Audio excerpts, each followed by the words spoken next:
The windows started shaking. The sound came from above, heavy, thunderous. A Navy helicopter hovered over the building. Everyone froze. Then a voice echoed through the loudspeakers.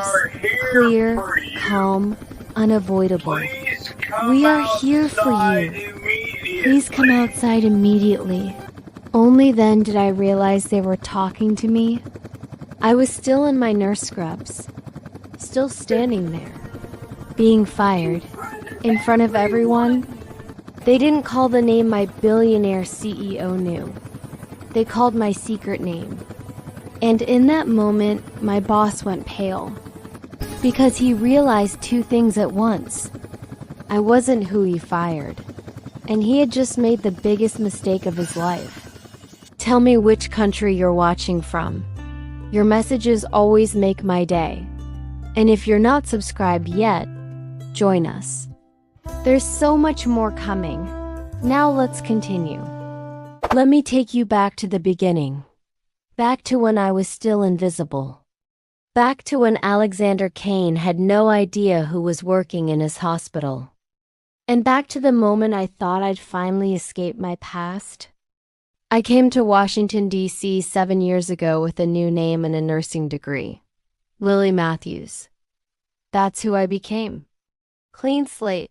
No history, no family, no past that could follow me. The federal agents who created my new identity were thorough. They gave me an apartment in Arlington. A credit history that went back 5 years. References from hospitals I'd never worked at. Even a fake social media presence with photos of a life I'd never lived. Everything designed to make Lily Matthews real. Believable. Forgettable. I chose George Washington University Hospital because it was big, chaotic, the kind of place where you could disappear into 12-hour shifts and nobody asked questions. Level 1 Trauma Center. Constant flow of patients. Nurses coming and going every few months. Perfect for someone who needed to be invisible. I worked night shifts. 7 p.m. to 7 a.m. The graveyard shift. When the hospital was quieter. When fewer people paid attention. When I could do my job without drawing eyes. My real name is Lily Brennan. Daughter of Commander James Brennan, United States Navy Intelligence. My father wasn't just military. He was the kind of man who knew things. Dangerous things. Things that got him killed when I was 19 years old. At least, that's what they told me. Killed in action during a classified operation in Eastern Europe. Body never recovered. Flag folded ceremony. 21-gun salute. The whole military funeral for a casket that was empty. But I knew better. My father didn't die in combat. He died because he discovered something he wasn't supposed to know. I remember the last time I saw him. He came to my college apartment. 2 a.m. He looked terrified. Exhausted. He handed me a small flash drive. Said if anything happens to me, give this to Admiral Richardson. Nobody else. Just him.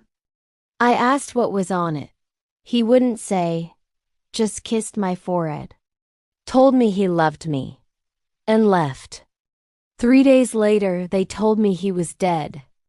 The people who killed him wanted to make sure his family couldn't talk, couldn't ask questions, couldn't dig into what really happened. So they came after me. Not immediately. They were smart. Waited 3 months. Let me grieve. Let me think I was safe. Then one night, I came home to my apartment and found it ransacked. Everything destroyed. Searched.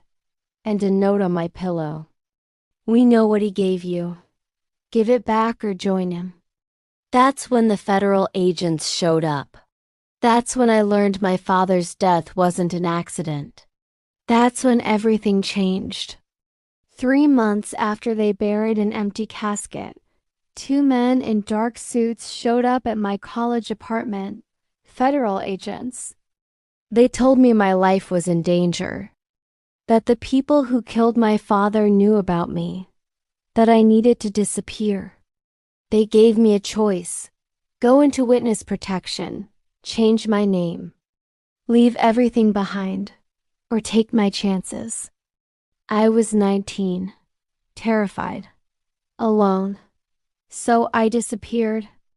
They gave me Lily Matthews, a birth certificate, a social security number, a high school transcript from Ohio that never existed. They helped me finish nursing school under my new name. And they told me one rule: never tell anyone who you really are. Not friends, not lovers. Not even if you think you're safe, because the moment anyone knows, you're compromised. So I followed the rules. For 7 years I was Lily Matthews, quiet, competent, forgettable, nobody special. And it worked. I was invisible. I was safe. Then Alexander Kane bought the hospital. It happened fast. One day we were George Washington University Hospital, independent medical school affiliated. The next, we were part of Kane Medical Group. Corporate takeover, new policies, new management, new rules. He didn't just buy it. He restructured everything. Fired half the admin staff in the first month. Brought in efficiency consultants who followed us around with clipboards, timing how long procedures took, how many minutes we spent with each patient, how much we talked versus worked. It was dehumanizing. Turning a place that healed people into a business that optimized margins and maximized profit per bed. I watched him walk through the ER once. It was 2 a.m. I was restocking supplies in the trauma bay. Quiet night for once. Then I heard voices, footsteps. I looked up and there he was. Alexander Kane, tall, maybe 6'2". Sharp charcoal suit that probably cost more than I made in a month. Hair dark, perfectly styled even at this hour. And those eyes, storm gray, cold, assessing.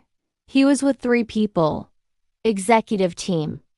Suits and tablets, talking numbers, bed occupancy rates, patient turnover, revenue per quarter. They walked past me like I was furniture, didn't acknowledge, didn't see. Just kept talking about metrics and margins and year-over-year growth. But then he stopped, turned, looked directly at me. Really looked. For maybe 3 seconds. His eyes swept over my face. My name tag, the supplies in my hands. I froze, waited for him to say something, ask something. But he didn't, just held my gaze. And I saw something flicker there. Curiosity, maybe. Recognition of something. Then his assistant said, "Mr. Kane." The meeting, and he turned away. Continued walking. Left me standing there with my heart racing for reasons I didn't understand. That was the first time. The first time I felt seen by Alexander Kane, and it terrified me because being seen meant being remembered. Being remembered meant being noticed. And being noticed meant someone might start asking questions I couldn't answer. After that night, I saw him more often. Not deliberately, just coincidence. He'd be in the administrative wing when I was dropping off paperwork. In the parking garage when I was leaving my shift.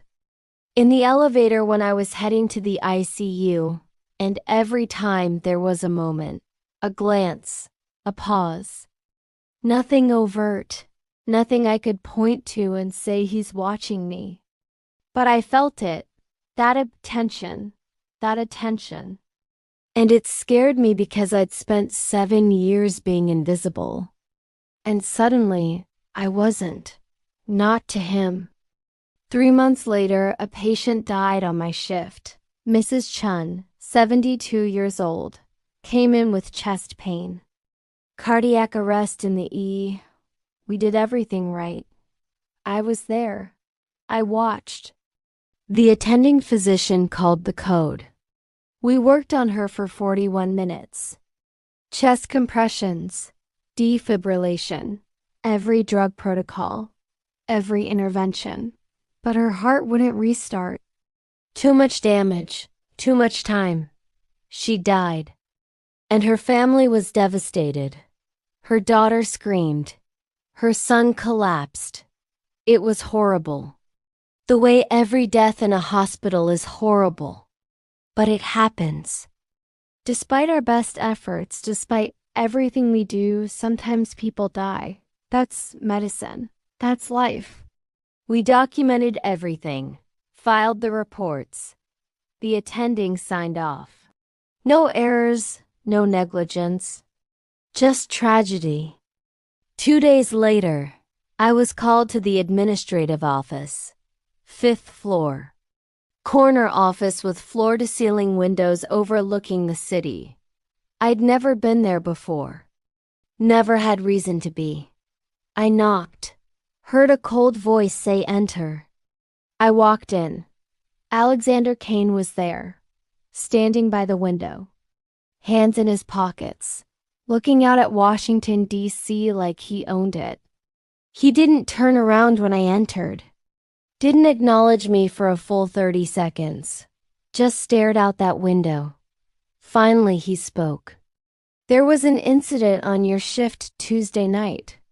His voice was cold, clinical, detached. A patient died. Mrs. Chun. Yes, sir. I replied. I was there. We did everything we could. He finally turned, looked at me with those ice gray eyes.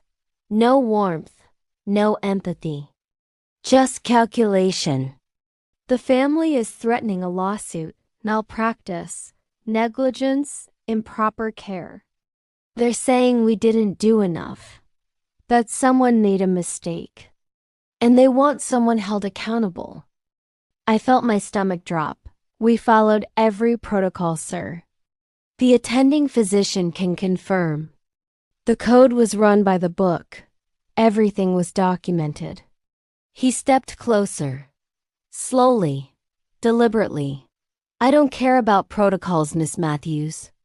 I care about liability. I care about lawsuits that cost this hospital millions. I care about reputation. And right now, you're the nurse of record on that case, which makes you the liability. I stared at him, unable to process what I was hearing. You're firing me? Over a death that had nothing to do with negligence? Over a family's grief? He didn't blink, didn't hesitate. I'm protecting this hospital, and sometimes that means making hard decisions. You're terminated effective immediately. Pack your things. Security will escort you out. I felt like I'd been slapped. This can't be real. You can't fire me for this. We saved 3 other patients that night. We did everything right. This is wrong. His expression didn't change, didn't soften. I just did. This meeting is over. I opened my mouth to argue, to defend myself, to explain that I'd dedicated 7 years to this hospital, that I'd worked holidays, weekends, every shift nobody else wanted, that I'd saved lives, that I mattered. But he'd already turned away, back to his window, back to his city, dismissing me, like I was nothing, like I'd never been anything. And I realized in that moment that to him, I truly was invisible. I was just a name on a schedule, a problem to solve, a liability to remove. I didn't matter. I never had. Security was waiting outside his office. 2 guards, young, uncomfortable. They knew me. We'd worked together for years. "I'm sorry, Lily," one of them whispered. "We have to follow procedure." I nodded. Couldn't speak.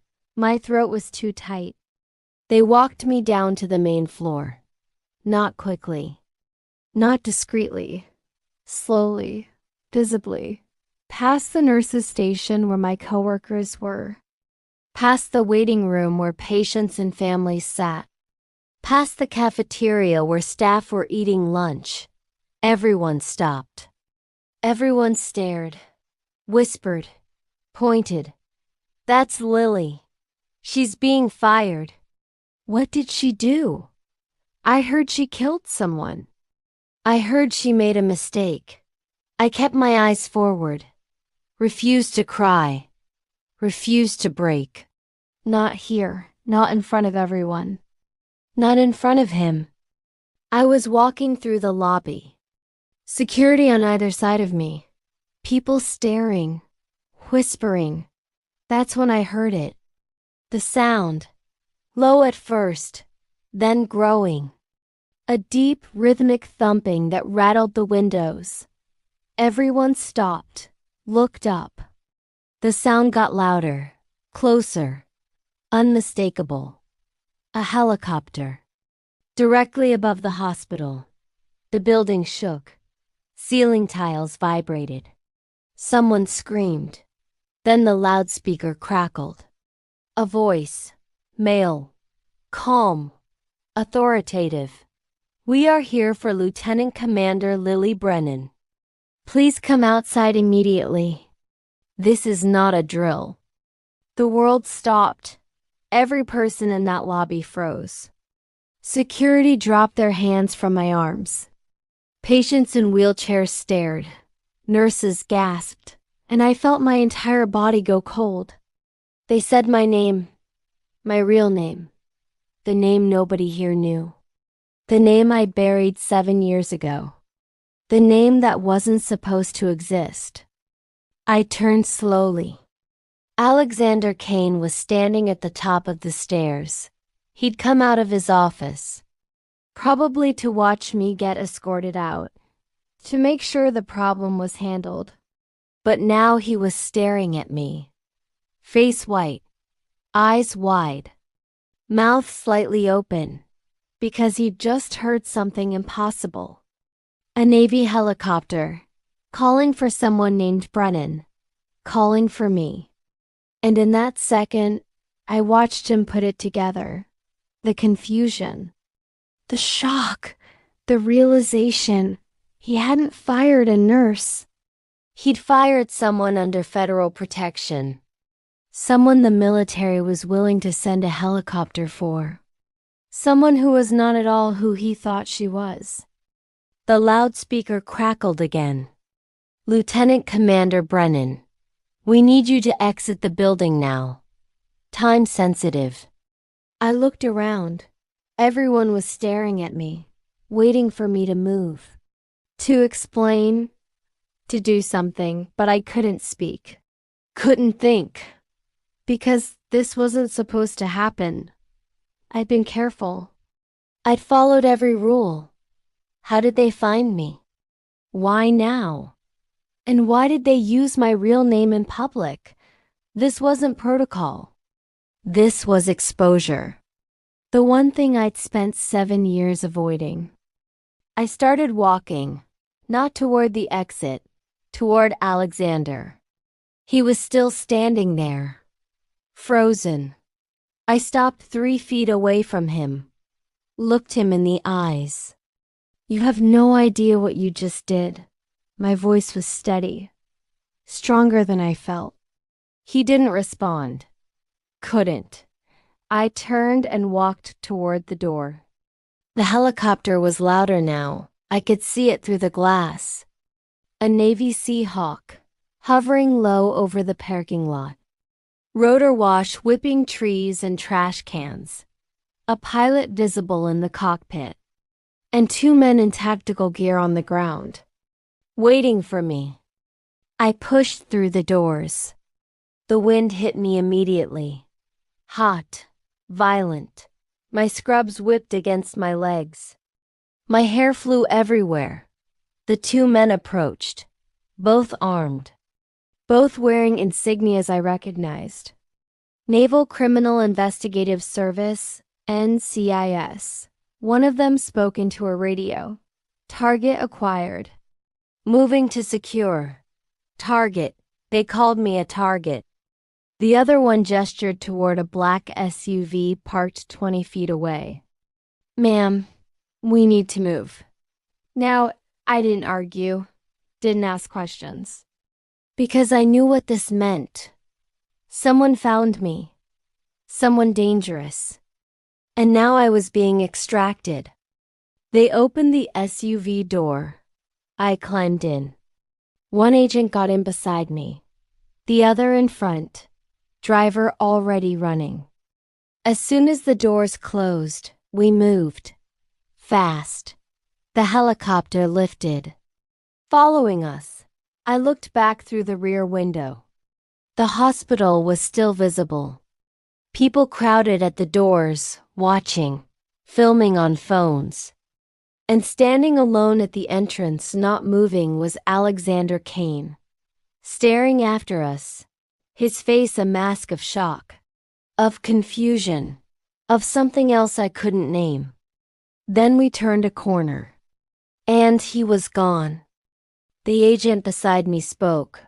His voice was professional, detached. Ma'am, I'm Special Agent Torres. We're taking you to a secure location. You'll be briefed when we arrive. I found my voice. What happened? Why did you extract me like that? He didn't look at me. New credible threat. Your location was compromised. We had orders to retrieve you immediately, by any means necessary. I leaned back against the seat, closed my eyes. 7 years. 7 years of hiding. And it was over, just like that. Because Alexander Kane fired me. Because I was standing in a public lobby at the exact moment the Navy decided to blow my cover. The irony wasn't lost on me. We drove for 30 minutes. Out of D.C. into Virginia. Through suburbs and then into dense woods. Finally, we turned onto an unmarked road. Drove another 10 minutes. And stopped in front of a house. Not large, not fancy. Just a plain 2-story colonial surrounded by trees. But I knew what it was. A safe house. The agent opened my door. Inside. I followed him. The house was furnished but sterile. Generic couch. Dining table. Nothing personal. Nothing real. Just a place to exist until the threat passed. Or until they moved me again. To another city. Another name. Another life of invisibility. There were 3 more agents inside. 1 woman. 2 men. The woman stepped forward. Miss Brennan. I'm Special Agent Reed. Please sit down. I sat. She sat across from me. Folded her hands on the table. We'll be direct. Your father's case has been reopened. New evidence surfaced 3 days ago. Evidence that suggests Commander Brennan is still alive. I went completely still. What? She continued. We don't have confirmation yet. But the evidence is credible enough that we had to act. Act? If your father is alive, the people who tried to kill him will try again. And they'll come after you to draw him out. That's why we extracted you. You're bait now. Whether you want to be or not. I couldn't breathe. My father, alive. For 7 years, I thought he was dead. Mourned him. Accepted it. Moved on as much as anyone can. And now they were telling me he might be alive? That everything I thought I knew was wrong. Why didn't you tell me this before you came? Why expose me like that? She leaned back. We didn't have time. The threat assessment changed this morning. We had orders to retrieve you within 2 hours. The hospital was the fastest extraction point. I laughed. A bitter sound. So you blew my cover in front of 50 people. Including my boss. Including security cameras. Including everyone with a phone. She didn't flinch. Your cover was always temporary. You knew that. Now it's over. And you're here. That's what matters. I stood up, paced, ran my hands through my hair. What happens now? She stood too. You stay here. We investigate. If the threat is real, we move you again. Permanently this time. New city, new identity, new life, and if my father's alive? She met my eyes, then we find him. Before they do, I nodded.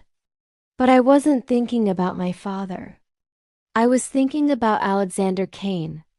The look on his face when he heard my name, the way he went pale. The way he stared at me like I was a stranger. Because I was... To him, Lily Matthews was a nurse. Nobody special. Nobody worth a second thought. But Lily Brennan? She was someone else entirely. Someone protected by the federal government. Someone important enough for a helicopter extraction. And he'd just fired her publicly, coldly, without a second of hesitation. I wondered if he regretted it yet. I wondered if he even cared. 3 days passed. 3 days in that safe house. No phone, no internet, no contact with the outside world. Just agents rotating shifts, bland meals, and endless silence. I spent hours staring out the window at the trees, thinking about my father, about the past, about the fact that my entire life had been a lie. Again, on the 4th day, Agent Reed came back. She had a tablet, sat down next to me. You need to see this. She pulled up a news article. The headline made my stomach drop. Navy helicopter extraction at D.C. hospital raises questions about CEO's judgment. There was a photo. The helicopter. The hospital. And me, walking out. Blurry but recognizable. The article detailed everything. The firing. The extraction. The name they called. It quoted hospital staff, patients, even Alexander's executive team. Everyone had an opinion, and most of them were about him. Not me. The article said Kane Medical Group's board was launching an investigation. Shareholders were demanding answers. Investors were questioning Alexander's leadership because he'd fired someone under federal protection, someone connected to a military operation. And he'd done it publicly, carelessly, without checking who she really was. The optics were catastrophic. I scrolled down. There were more articles, opinion pieces. Think pieces about power, accountability, the invisible workers who keep hospitals running, and the CEOs who treat them like they're disposable. One headline read, "When Ruthless Goes Too Far, Alexander Kane's Fall from Grace." I looked at Agent Reed. This is bad for him. She nodded. It's worse than bad. His reputation is collapsing. The board is talking about removing him. And all because he fired you. I set the tablet down. I didn't want this. I just wanted to be left alone. She stood up. Sometimes the truth doesn't care what we want. That night, I couldn't sleep. I kept thinking about Alexander. About the way he'd looked at me in his office. Cold, dismissive. Like I was a problem to solve. A liability to remove. But I also kept thinking about the moment before that. The moment 3 months ago when he'd stopped in the hallway. When he'd looked at me. Really looked. For 3 seconds. Like he'd seen something, someone, and then he'd walked away. I wondered what he'd seen, if he felt the same pull I had, or if it was just my imagination, a lonely woman reading too much into a glance. Either way, it didn't matter now, because he'd fired me, and I'd been extracted, and whatever small spark might have existed between us was gone, buried under government secrets and public humiliation. It was better this way, safer. I didn't need complications. I needed to survive. That's what I'd been doing for 7 years. And I was good at it. On the 5th day, something changed. Agent Torres came into the living room, face serious. "You have a visitor." I stood up. "Who?"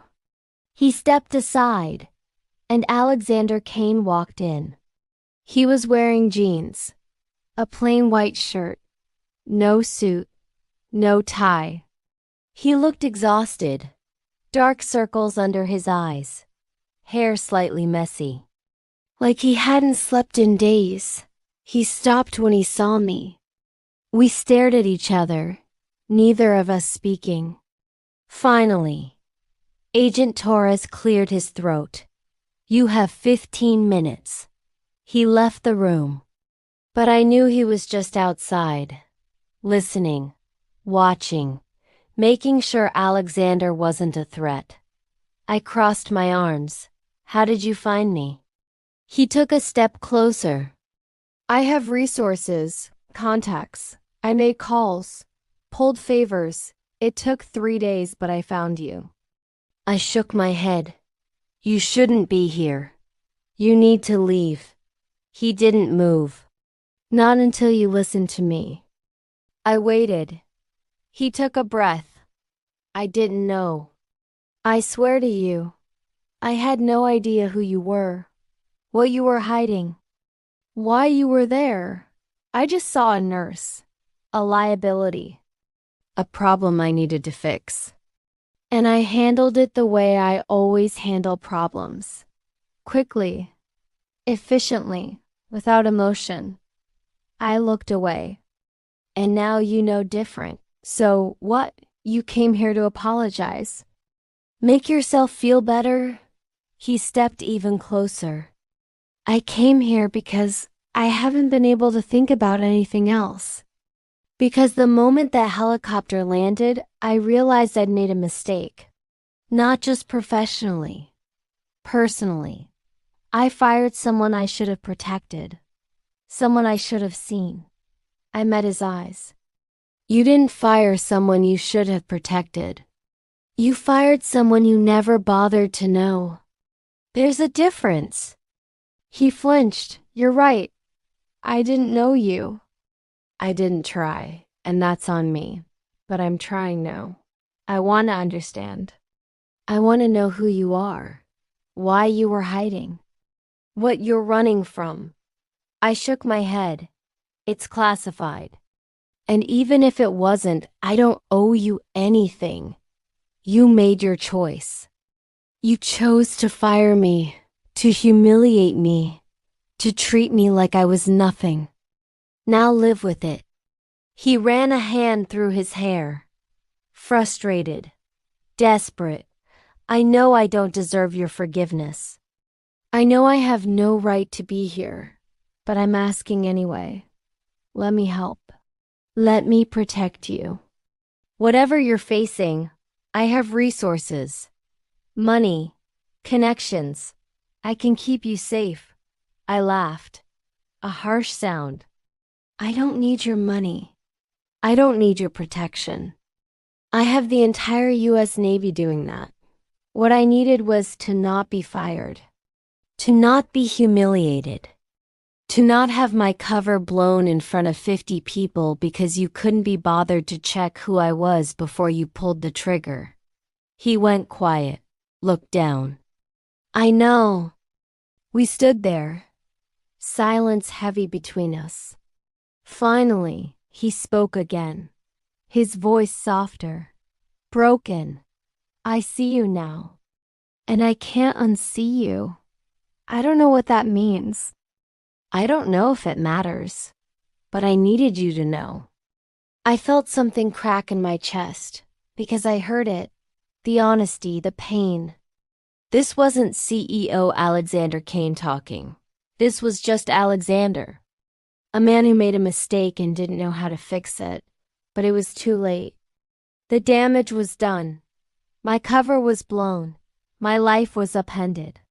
And no amount of apologies or money or good intentions could change that. I'm sorry you're dealing with consequences. I am. But those consequences are yours to carry. Not mine. He nodded. Slowly. I understand. He turned to leave, stopped at the door. If you ever need anything at all, you know where to find me. Then he walked out, and I was alone again. I sat down on the couch, put my face in my hands, and I let myself feel it. All of it. The anger, the fear, the loss. And underneath all of that, the smallest, most dangerous feeling. Hope. Because despite everything, despite the firing and the humiliation and the secrets, there had been something in his eyes. Something real. Something I'd seen 3 months ago in that hallway. Something I'd felt even now. But hope was a luxury I couldn't afford. Not anymore. So I buried it deep where it couldn't hurt me. 2 days later, Agent Reed came back with news. We have confirmation. Your father is alive. He's been in deep cover for 7 years, working to expose the people who tried to kill him. Military contractors, corrupt officials. It's bigger than we thought. And now they know he's active again. Which means they're looking for leverage. I felt my whole body tense. They're coming after me, she nodded. We believe so. That's why we're moving you. Tonight. Somewhere remote. Somewhere they can't find you. Where? She didn't answer.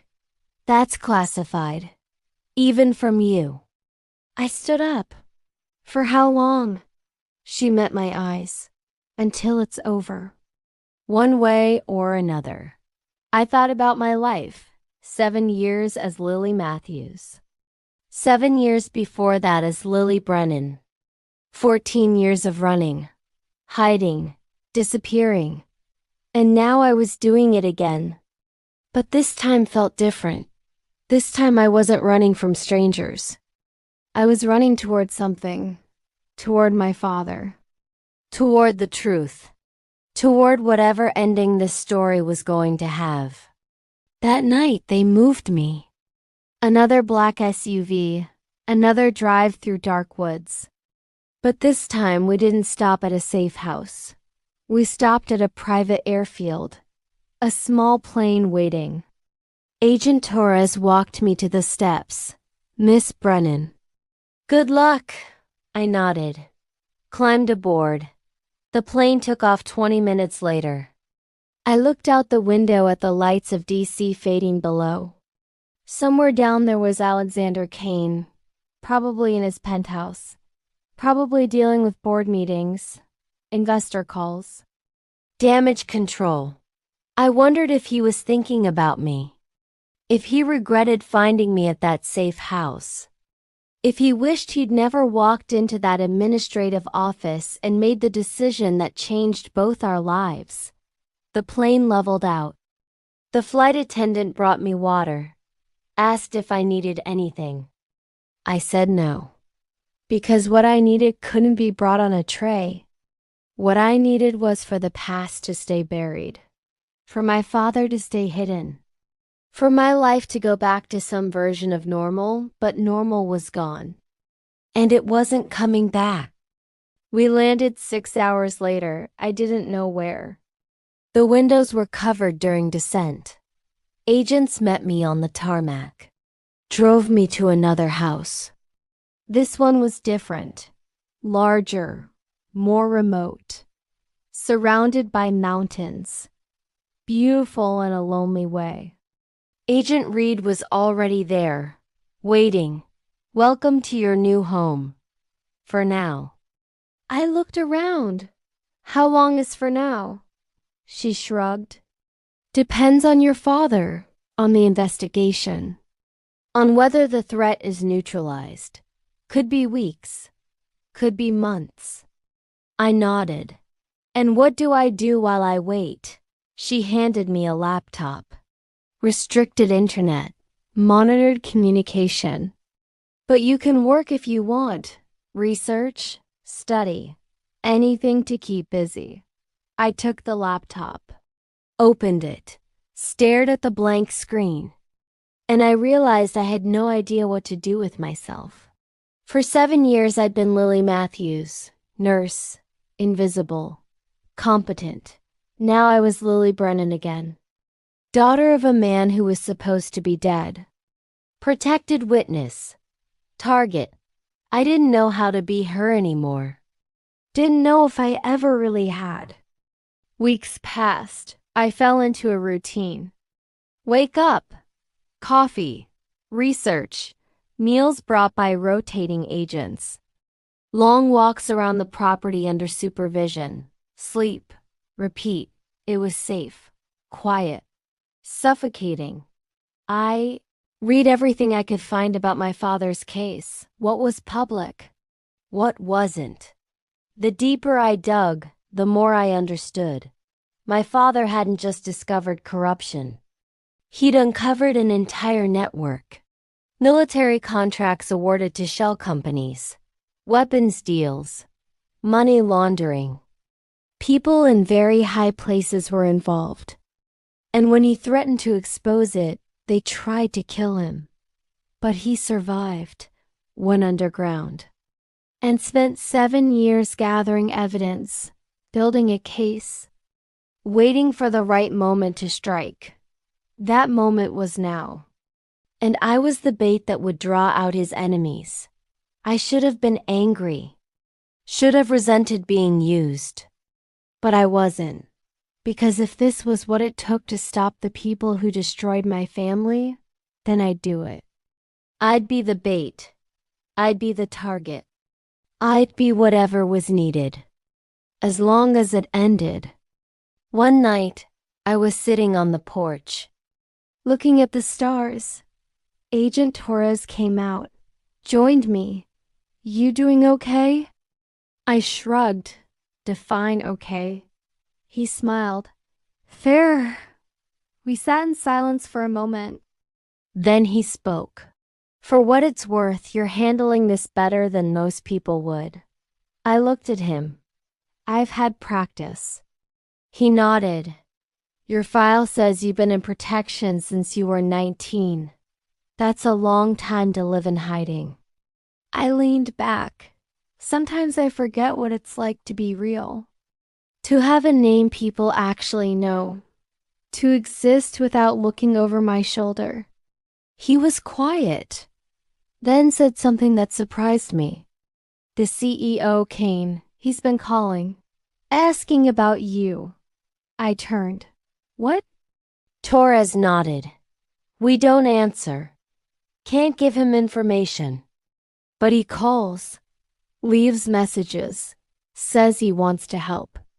Wants to know you're safe. I felt something twist in my chest. Why would he do that? Torres looked at me. Maybe because he cares. Or maybe because he's trying to fix a mistake. Either way, he's persistent.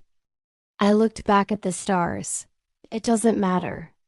Even if he cares, there's nothing he can do. This is bigger than him. Bigger than both of us. Torres stood up. Maybe. But sometimes the biggest things come down to the smallest choices. Who you trust. Who you let in. Who you fight for. He went back inside. And I sat there, thinking about Alexander. About the way he'd looked at me in that safe house. About the fact that he'd been calling. Every day. For weeks, trying to reach me, trying to help. Despite everything, despite the consequences he was facing, despite the fact that I told him to leave, he hadn't, not really. And I didn't know what to do with that. 2 months in, everything changed again. Agent Reed came to the house, face grim. "We have a problem." I stood up. "What kind of problem?" She gestured for me to sit. "Your father made contact. He's ready to testify, ready to bring everything into the open. But there's a condition." I felt my heart racing. "What condition?" "He wants to see you first. Wants to make sure you're safe. Wants to explain everything face to face." I stared at her. "When?" "Tomorrow. We're arranging a secure location.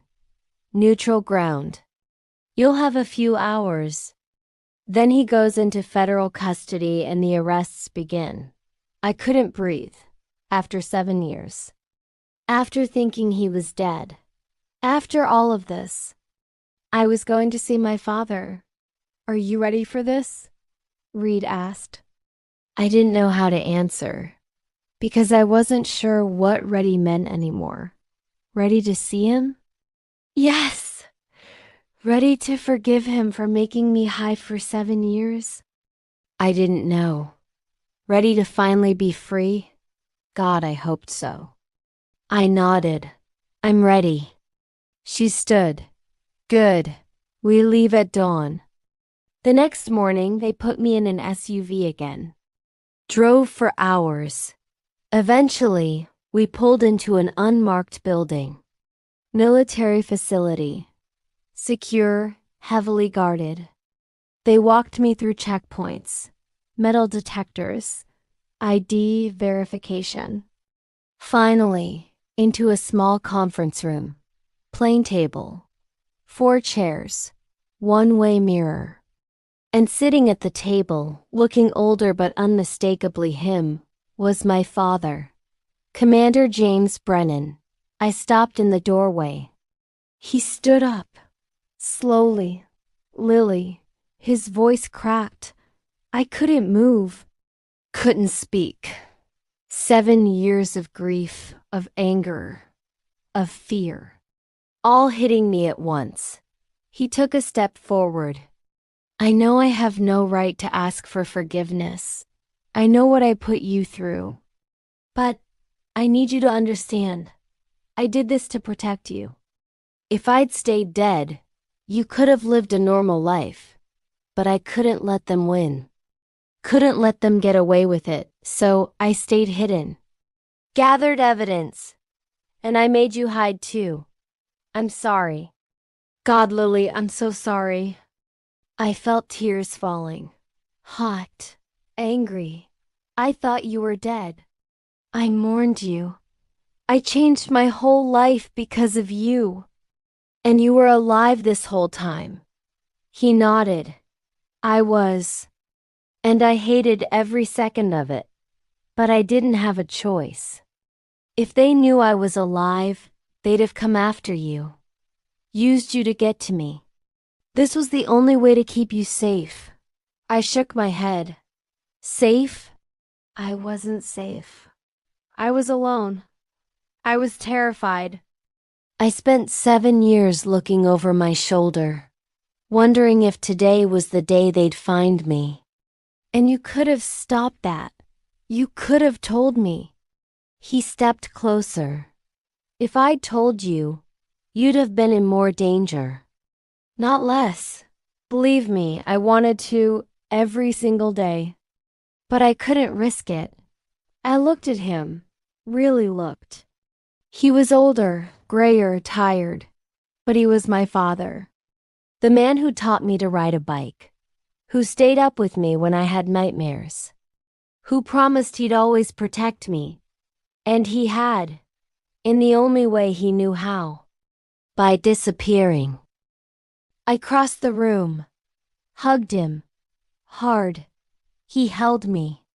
And for the first time in 7 years, I felt like I was home. We sat down. Spent the next 2 hours talking. He told me everything. The contracts, the corruption, the people involved. Names I recognized. Politicians, generals, CEOs.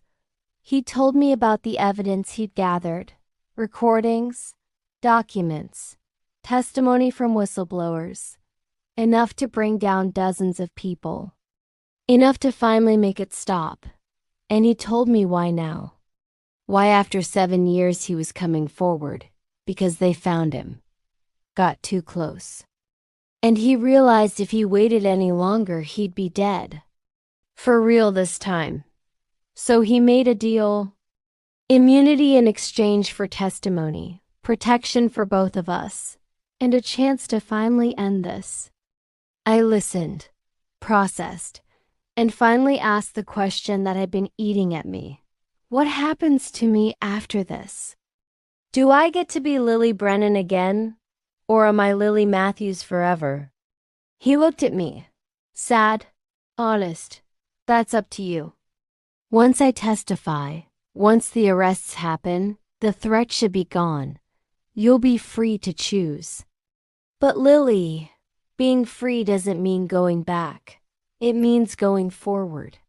You get to decide who you want to be now, not who you were, not who they made you, who you choose. That night, I couldn't sleep. I kept thinking about what my father said, who I choose. For 7 years, I'd been Lily Matthews because I had to be, because it was survival. But if I didn't have to hide anymore, who was I?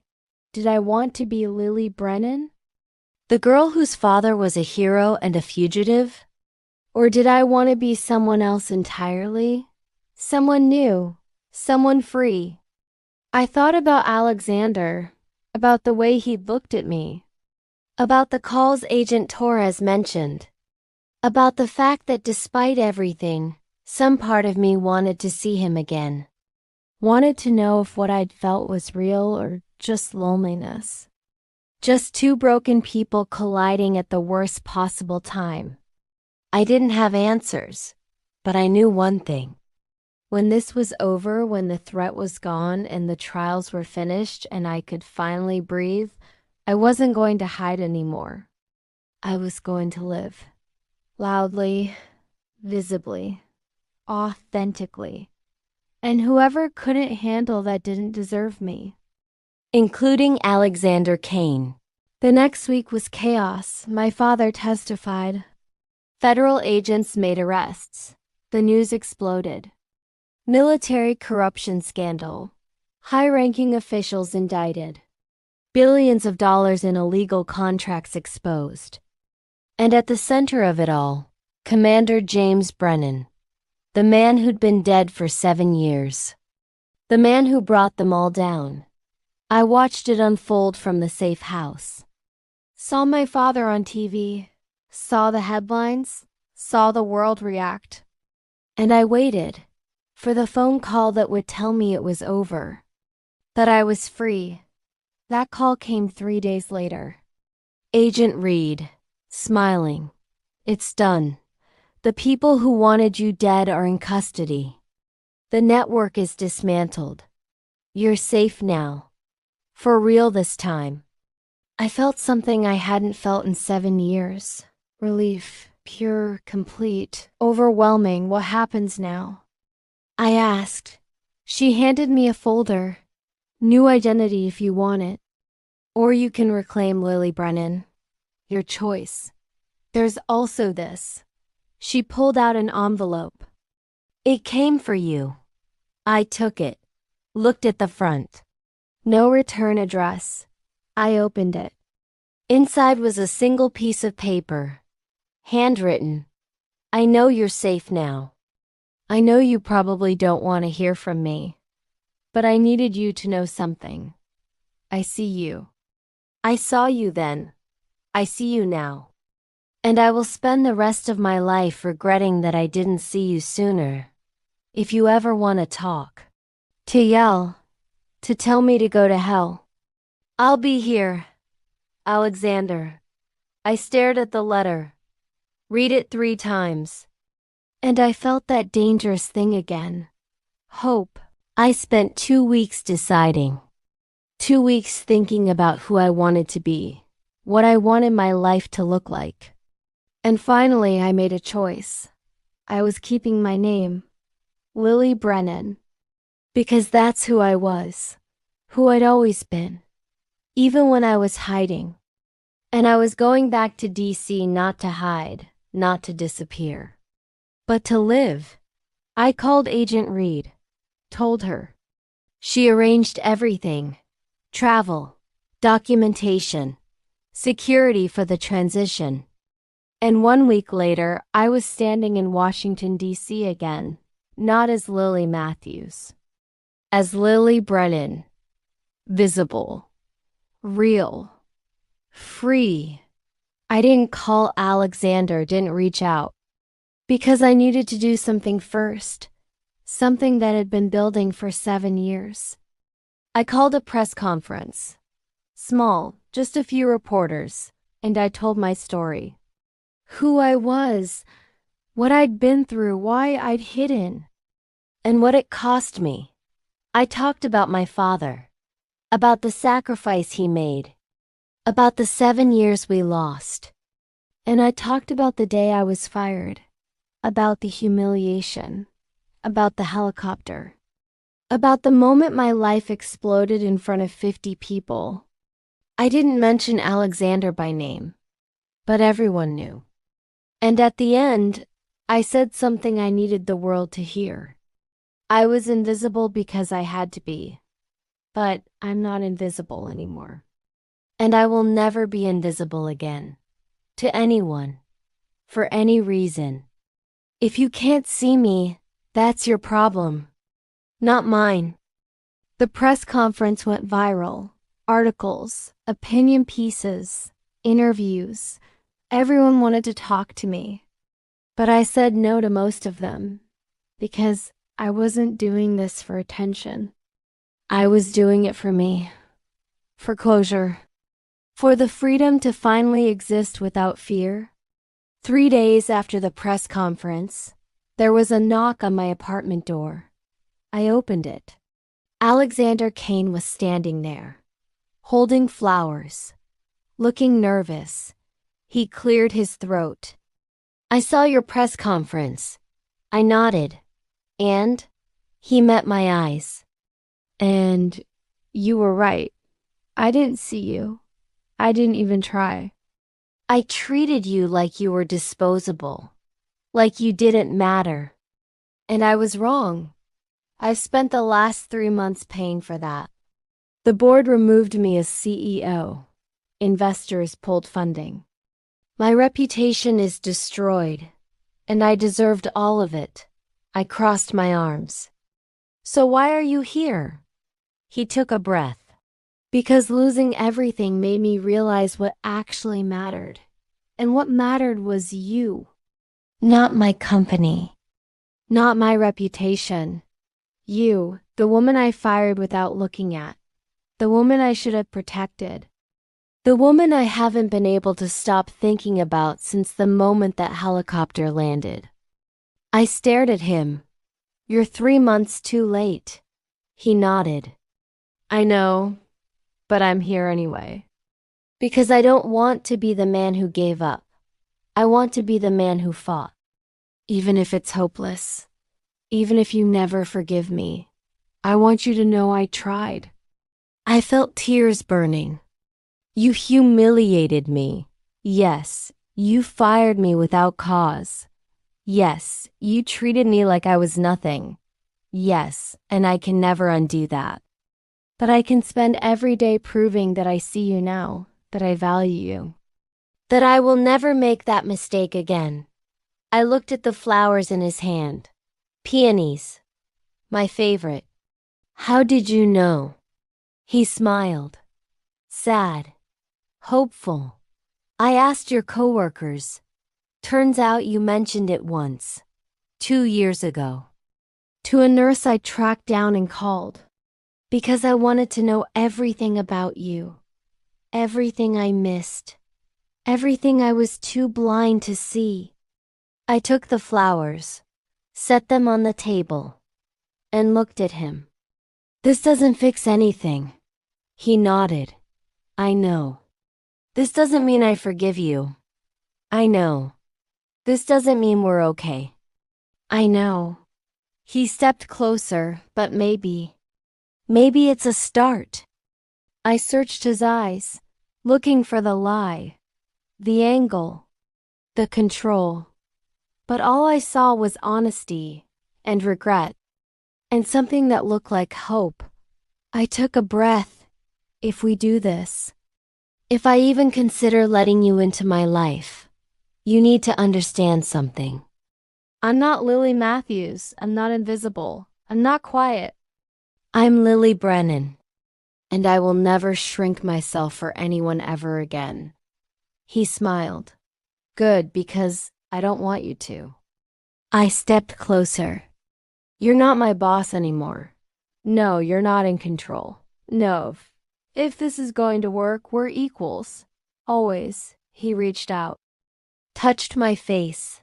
Gentle, reverent, always. And if you hurt me again, I'm gone. No second chances. He nodded, understood. I looked at him. One more thing? What? I kissed him. Hard. Desperate. 7 years of being invisible. 3 months of chaos. All of it pouring into that one moment. He kissed me back. His hands in my hair. My hands on his chest. And for the first time in longer than I could remember, I felt seen. Really seen. Not as a nurse. Not as a protected witness. Not as a daughter or a target or a secret. Just as me. Lily, the woman who survived. The woman who refused to stay hidden. The woman who chose herself. We pulled apart, both breathing hard. He rested his forehead against mine. I see you. I whispered back. I know. And that's why I'm letting you stay. We stood there, holding each other. And I realized something. The helicopter didn't save me. The Navy didn't save me. My father didn't save me. I saved myself. By refusing to disappear. By standing up in front of cameras and telling my truth. By choosing to be visible even when it was terrifying. That's what freedom was. Not safety. Not hiding. Visibility. And Alexander? He didn't save me either. But he was willing to fall with me. To lose everything because he'd made a mistake. To fight for something he didn't deserve. And that was worth something. Maybe not forgiveness. Not yet. But a chance. A start. A possibility. 6 months later, I was standing on a stage in front of 300 people. Healthcare workers from across the country. Hospital staff, nurses, physicians, administrators, even patients who'd survived system failures. I was wearing a blazer. Navy blue, professional. Not scrubs, not a uniform. Just me, Lily Brennan, speaking into a microphone. Not hiding behind a chart or a hospital bed or a false identity. Just standing there, visible, real. Saying things I never thought I'd be brave enough to say. I just launched a national program. Healthcare Worker Protection and Advocacy Initiative. Funded by private donations. Supported by nursing unions, medical associations. Even some hospital networks that wanted to do better. The program was designed to protect workers from retaliation. From being scapegoated. From being treated as disposable by the systems they dedicated their lives to serving. It provided legal support, mental health resources, job placement assistance. Everything I'd needed 7 years ago when I was alone and scared and hiding. Alexander was in the audience, front row, but not in the center, off to the side. He'd asked if I wanted him there. Said he'd understand if I needed him to stay away. If his presence would overshadow my moment, make it about him instead of the work. But I told him to come, because he was part of this story. Part of my story, not as my boss, not as the man who fired me, but as the man who'd spent 6 months proving he meant what he said. Who showed up every day. Who listened when I talked about my vision for the program. Who donated money anonymously so people wouldn't think it was a redemption arc for his reputation. Who sat through board meetings and investor calls where people told him he was wasting his time on me. On this. And who told them all, politely and firmly, to go to hell. We weren't perfect. We still fought, still struggled, still had moments where the past rose up and reminded us how we started. How much had been broken before anything could be built. But we were trying. And trying, I'd learned, was what mattered most. I finished my speech, talked about visibility, about power, about refusing to be erased by systems that profit from our invisibility, about demanding better, not just for ourselves but for everyone who comes after us. The audience stood, applauded. Some were crying.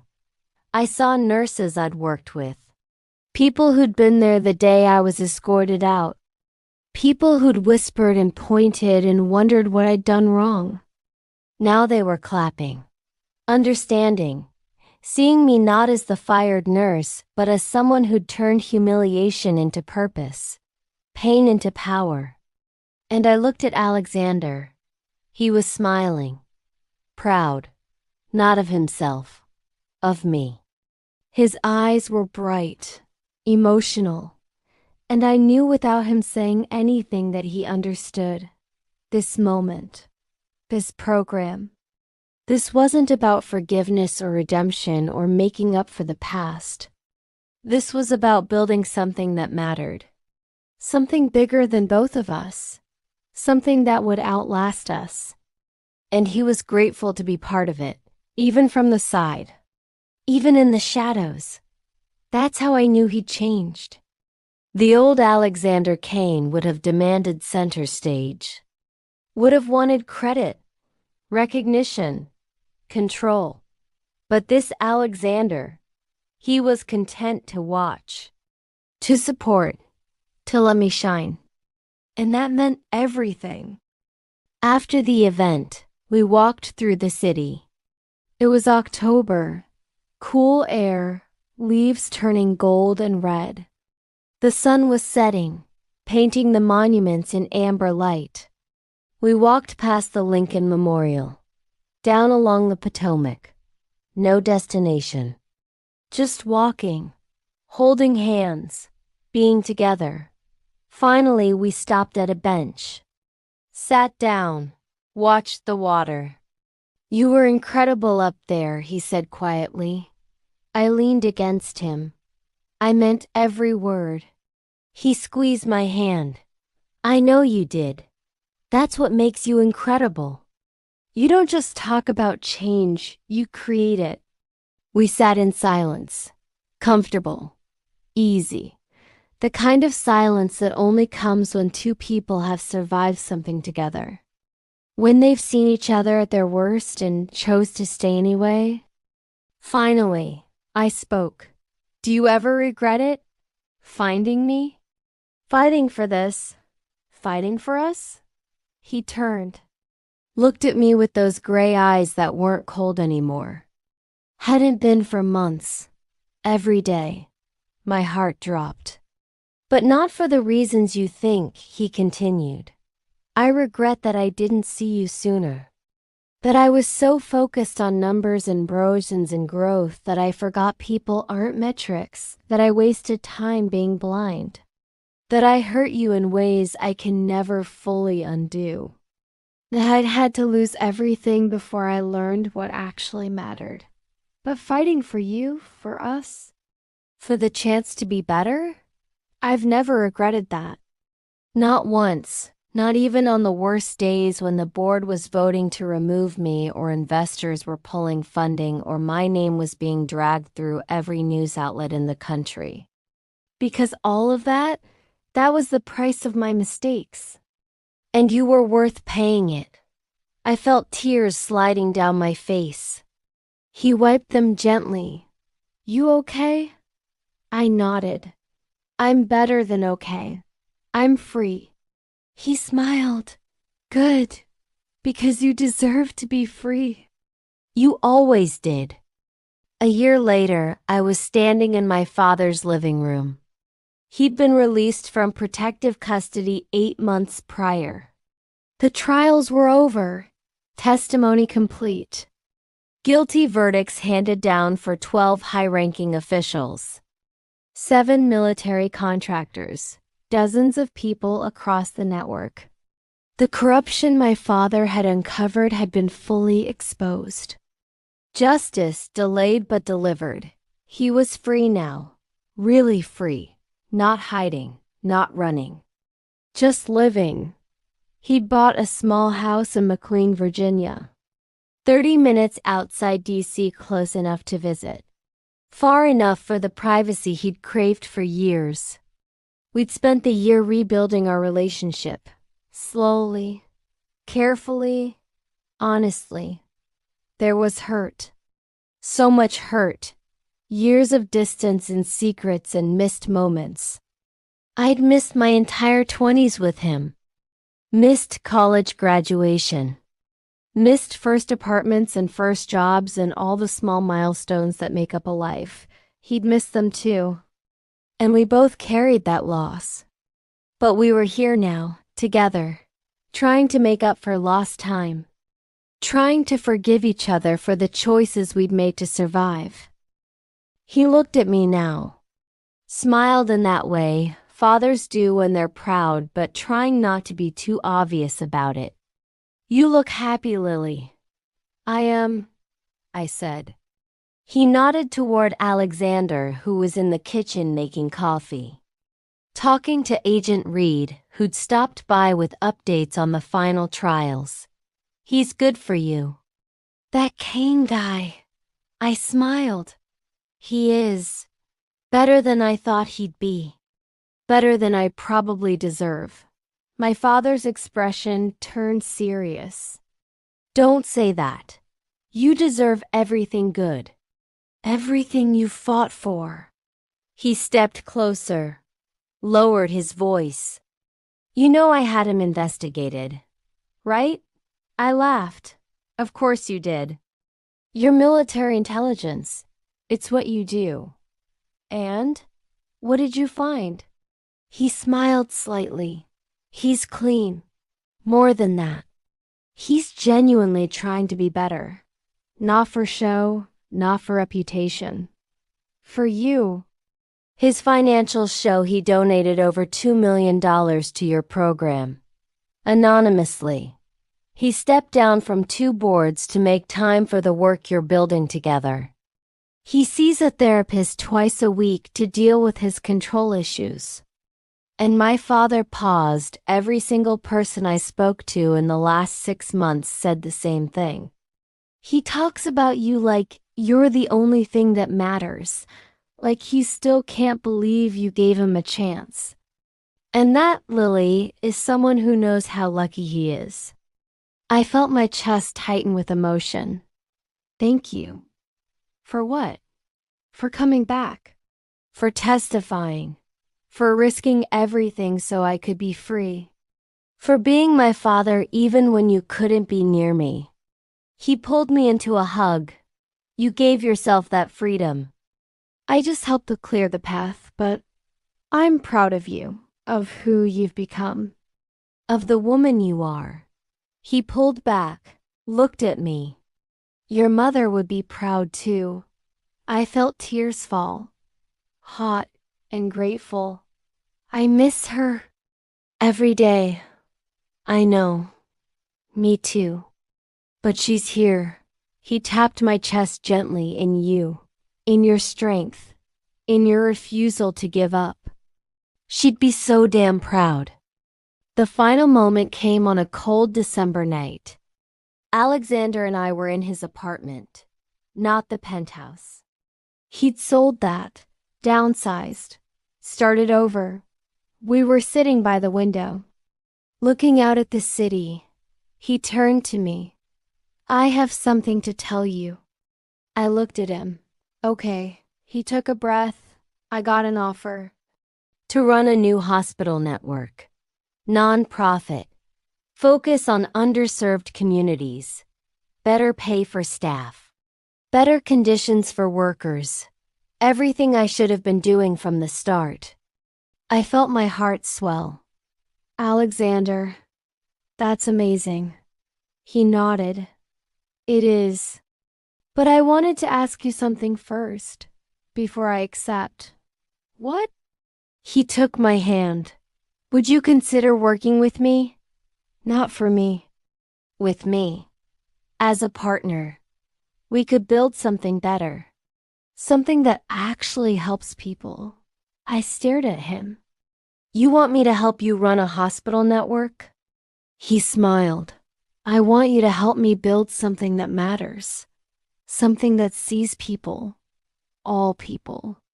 The way I should have seen you. I felt tears falling. Yes. He pulled me close. Yes, yes, I'll do it. With you. As equals. He kissed me. Long, deep. And I felt it. The full circle. From invisible nurse to protected witness to visible advocate. From fired to untouchable to choosing my own path. From Lily Matthews to Lily Brennan to just Lily, the woman who refused to disappear. This is what I learned. The helicopter didn't save me. The truth did. But more than that, I saved myself. By refusing to stay hidden. By standing up. By demanding to be seen. And Alexander? He didn't save me either. But he chose to fall with me. To lose everything because he'd made a mistake. To rebuild himself into someone worthy. And that made him worth catching. We're not perfect. We're not a fairy tale. We're two broken people who collided in the worst possible way and somehow found each other on the other side. But we're real. And we're visible. And we're building something that matters. Together, not as boss and employee, not as powerful and powerless, as equals, as partners. As two people who learn that the most dangerous secrets are the ones we keep about ourselves. And the bravest thing we can do is let ourselves be seen. Fully. Honestly. Without apology. That's freedom. That's love. That's life. And I'm finally living it. The end. Thank you for staying with me until the end of this story. If it reached your heart, even just a little, do not leave without letting me know. A simple heart in the comments is enough. And if you want to feel more stories like this, stories about women who refuse to be invisible, about men who learn what it means to truly see someone, about love that survives secrets and mistakes and the hardest truths, make sure to subscribe to Dramora Stories. Every story here is a reminder that being seen is not a luxury. It's a right. And maybe that is true for you too.